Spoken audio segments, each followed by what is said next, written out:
Hello students, welcome to Yourpedia. I am Jitendra Tyagi. So MTech में different students apply कर रहे हैं और आईआईटीज़ में एडमिशन भी बच्चों को होने स्टार्ट हो चुके हैं थ्रू कोऑप राउंड।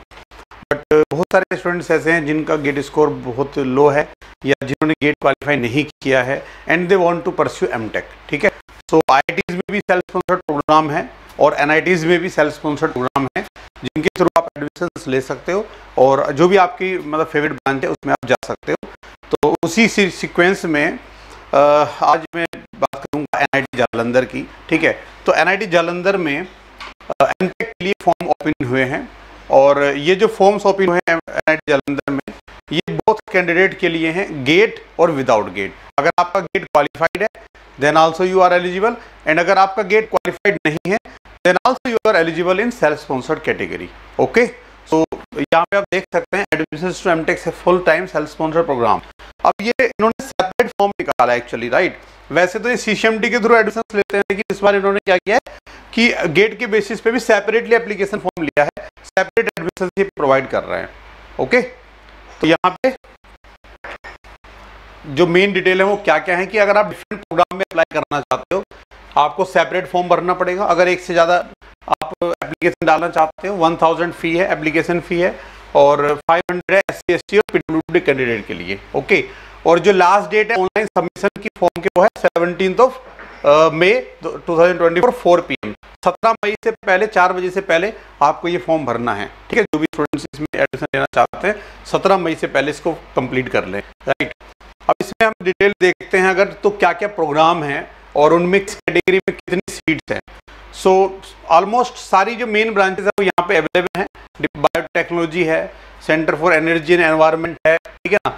और इसमें कंप्यूटर साइंस के अंदर स्पेशली देखो कंप्यूटर साइंस के अंदर data science and engineering branch है। तो डाटा साइंस में अगर कोई करना चाहता है अच्छी अपॉर्चुनिटी है। 10 सीट्स हैं अनरिजर्व्ड कैटेगरी में, बाकी सभी कैटेगरी में नंबर ऑफ सीट्स हैं यहाँ पे। उसके अलावा कोई अगर आर्टिफिशियल इंटेलिजेंस में एमटेक करना चाहता है तो एक large number of seats 40 seats है एआई के अंदर। ठीक है, तो एआई में अगर आपको एमटेक करना है तो ये अच्छी अपॉर्चुनिटी है अगर आपका गेट क्वालिफाइड है या नहीं है। दोनों केसेस में अगर लो स्कोर है एनआईटी से एमटेक करना चाहते हो AI can be a good choice. Okay, और signal processing and machine learning electronics and communication department के अंदर अगर कोई करना चाहता है SPML में तो वहां पे भी 20 सीट्स है। और VLSI कोई ब्रांच लेना चाहता है, जैसे इलेक्ट्रॉनिक्स के बच्चों की फेवरेट ब्रांच होती है VLSI, सो VLSI के अंदर भी 20 नंबर ऑफ सीट्स यहाँ पे हैं। उसके अलावा जो जैसे मैकेनिकल या इंडस्ट्रियल वाले बैकग्राउंड के बच्चे हैं और वो मतलब डाटा एनालिटिक्स में जाना चाहते हैं, राइट, सो उनके लिए यहाँ पे industrial engineering and data analytics branch है जिसके अंदर 10 सीट्स हैं जनरल कैटेगरी के और बाकी सभी कैटेगरी के लिए यहाँ पे सीट्स हैं, राइट। उसके अलावा डाटा एनालिटिक्स अलग से ब्रांच है और कंट्रोल एंड इंस्ट्रूमेंटेशन है, मशीन इंटेलिजेंस एंड ऑटोमेशन है, इलेक्ट्रिकल व्हीकल अगर कोई इलेक्ट्रिकल का बच्चा है या मैकेनिकल का EV में जाना चाहता है तो वहां पे ये चॉइस भी आपको मिल सकती है। ओके, सो काफी यहाँ पे सीट्स हैं 290 और 117 और 78 44 22 29 ये नंबर ऑफ सीट्स हैं डिफरेंट कैटेगरीज के अंदर। अब यहाँ पे एलिजिबिलिटी क्राइटेरिया क्या है, देखो 60% मार्क्स चाहिए या 6.5 CGPA चाहिए आपका with valid GATE score. GATE score चाहिए आपको, लेकिन अगर नहीं है तो सेल्फ स्पॉन्सर्ड के थ्रू आपको एडमिशन मिल जाएगा। ठीक है, तो ये दोनों के लिए है, विदाउट गेट के लिए भी है और विद गेट वालों के लिए भी है। दोनों को यहीं से फॉर्म भरना है अगर लो स्कोर है और एनआईटी जाना चाहते हो जालंधर। ठीक है, स्पेशली जो पंजाब रीजन का बच्चा है या हरियाणा का है, हिमाचल प्रदेश, जम्मू एंड कश्मीर का स्टूडेंट्स है और जालंधर में पढ़ना चाहता है एनआईटी जालंधर, तो उनके लिए बहुत अच्छा ऑप्शन है। ठीक है ना, यहाँ पे लिखा हुआ है देखो, candidate without valid score can also apply for M Tech self sponsored programme, however they will be admitted based upon the admission test. उनके लिए क्या होगा, एक टेस्ट होगा। अच्छा, किस ब्रांच में कौन सी क्वालिफिकेशन आपको रिक्वायर्ड है, बीटेक और गेट किसमें चाहिए, वो यहाँ पे सीट के अंदर आपको मिल जाएगा।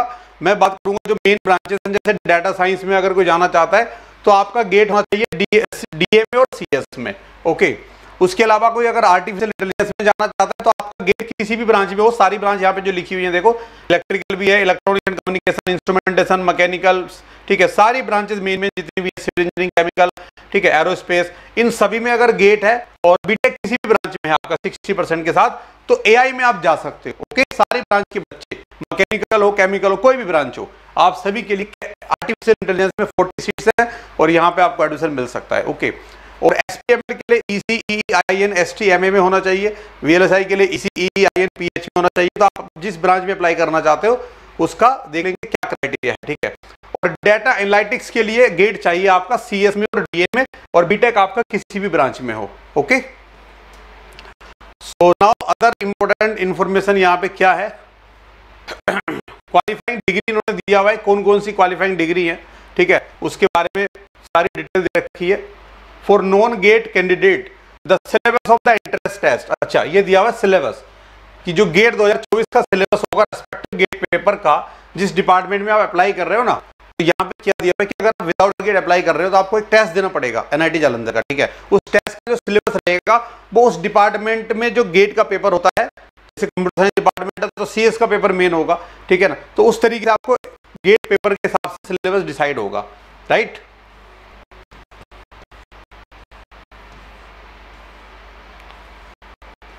अब देखिए डाटा साइंस की बात करें यहाँ पे, तो इसमें डाटा साइंस के लिए MCA B Tech with first class 60% in the following branches, ये सारी बीटेक की ब्रांचेस के नाम भी इन्होंने मेंशन कर दिए हैं, राइट।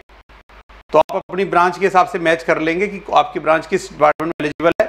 ज्यादा चॉइस बच्चों की AI डाटा साइंस यही रहेगा, ठीक है, तो उसको ध्यान से पढ़ना है, राइट।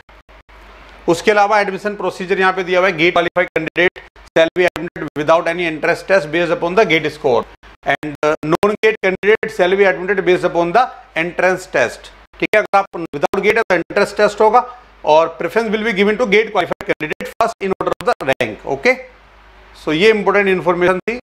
और बाकी फीस स्ट्रक्चर क्या है यहाँ पे दिया हुआ है, आप देख सकते हैं। और 17 लास्ट डेट आपका 17 मई है।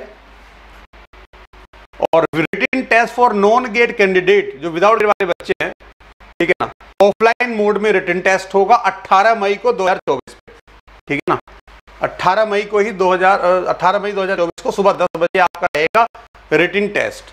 और display of list of qualified candidate in the written test शाम को 2 बजे, मतलब दोपहर को 2 बजे मिल जाएगा आपको, ठीक है। और काउंसलिंग स्टार्ट हो जाएगा आपका कब, 18 मई को 3 बजे, ठीक है, उसी दिन का 18 तारीख का प्रोसीजर है, ठीक है। और फीस स्ट्रक्चर यहाँ पे दिया हुआ है, तो प्लीज नोट कर लीजिए, इंपॉर्टेंट डेट में देखो, ज्यादा टाइम नहीं है, 17 मई लास्ट डेट है एप्लीकेशन फिल करने का, और अगले दिन ही इसमें टेस्ट दिया हुआ है उन्होंने, राइट। विदाउट गेट वाले बच्चे स्ट्रिक्टली नोट कर ले। ओके, सो आई होप ये इन्फॉर्मेशन आपको यूजफुल लगी। बाकी अदर IITs NITs के जो भी फॉर्म्स आएंगे वी विल अपडेट यू, और हमारी वेबसाइट के ऊपर भी इसकी डिटेल इन्फॉर्मेशन रहती है, नोटिफिकेशन सारे वहाँ पे अवेलेबल रहते हैं। ओके, यूपीडिया.in पे। All the best.